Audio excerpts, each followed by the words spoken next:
পাশেই যে দিদির স্টল আছে, দিদির সাথে আলাপ করি। দিদি কোথা থেকে আসা হচ্ছে? দমদম থেকে।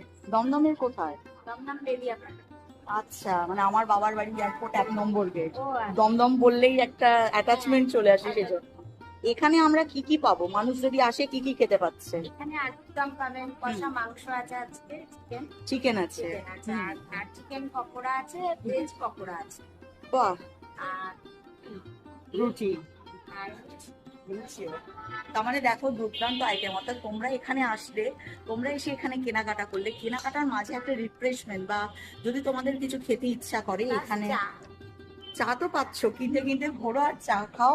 সাথে কিন্তু এখানে পকোড়ার আইটেমও আছে। প্লাস কিন্তু এখানে কিন্তু দিদি সুন্দর সুন্দর নিজের হাতে একদম ফ্রেশ পরিষ্কার ভাবে, দেখো দিদি কিন্তু সুন্দর করে খাবারের আয়োজন করছে।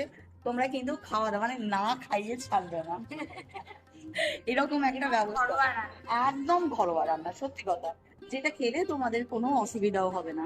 এখানে একটা কথা বলি, আমি সোনাঝুরির যে রাজর্ষি ভাই, আমি রাজর্ষি ভাইয়ের কাছে শুনেছি যে এখানে ভাইয়ের কিন্তু একটা প্রচেষ্টা আছে, এখানে আরো এরকম অনেক ফুড স্টল করতে চায়। বাড়ির মা বোনেদের হাতের রান্না তোমাদের সামনে তুলে ধরবে, পিঠে পুলি সবটুকু। মানে এই জায়গাটা মেনলি থাকবে খাওয়া দাওয়া আর হচ্ছে হ্যান্ডক্রাফটের উপরে। এটাই মানে ওনাদের একটা উদ্দেশ্য। ফার্স্ট দিদি দিয়ে স্টার্ট হয়েছে। দিদির নামটা একবার শুনে নি।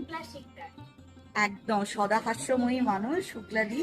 এবং তোমরা যদি কেউ এখানে আসো, অতি অবশ্যই দিদির হাতের চিকেন পকোড়া চা তো খাবে, সাথে দিদি গরম গরম ফুলকো রুটি আর চিকেন কষা করিয়ে কিন্তু খাওয়াবে, তাই তো? আচ্ছা, তার আগে জেনে নি, মানুষ তো প্রশ্ন করবে চিকেনের প্লেট কিরকম আছে। চিকেন আর 4টে রুটি দিয়ে 50 টাকা। এদিকে চিকেন খাচ্ছ, 4টে গরম ফুলকো রুটি করে দেবে 50 টাকায়।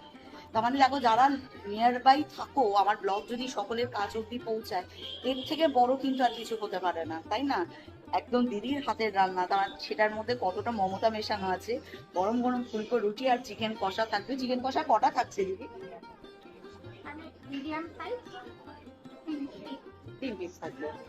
আর এরপর দিদি তো নিত্য নতুন আবিষ্কার থাকবে, চলতে থাকবে, যেমন তোমরা আসবে। কেউ যদি চায় হুম। আমাকে তাহলে যদি অর্ডার দেয় আমি করে দেবো। মোচার ঘন্ট, মোচার চপ বা মোচার আইটেম যে কোনো। মানে তোমাদের যদি কোনো খাবার খেতে ইচ্ছা হয়, দিদিকে লাউ চিংড়ি। ফোন করে জানিয়ে দেবে, দিদি লাউ চিংড়ি মোচা ঘন্টও করে খাইয়ে দেবে। একদম আমাদের পুরো বাড়ির ব্যাপার এটা, একদম সত্যি বাড়ির মতো। এত ভালো ভ্যারাইটিস হচ্ছে না। মাছের আইটেম। আর একটা জিনিস আমি ভীষণ মানি, এই যে প্রচেষ্টা, সেই প্রচেষ্টাকেও জানাই কুর্নিশ। আর এই প্রচেষ্টা শুধু উনি একা, রাজস্বী ভাই বা আমরা এই কজনে মিলে হবে না, এজন্য তোমাদেরকে এখানে আসতে হবে, যেটা ওনাদের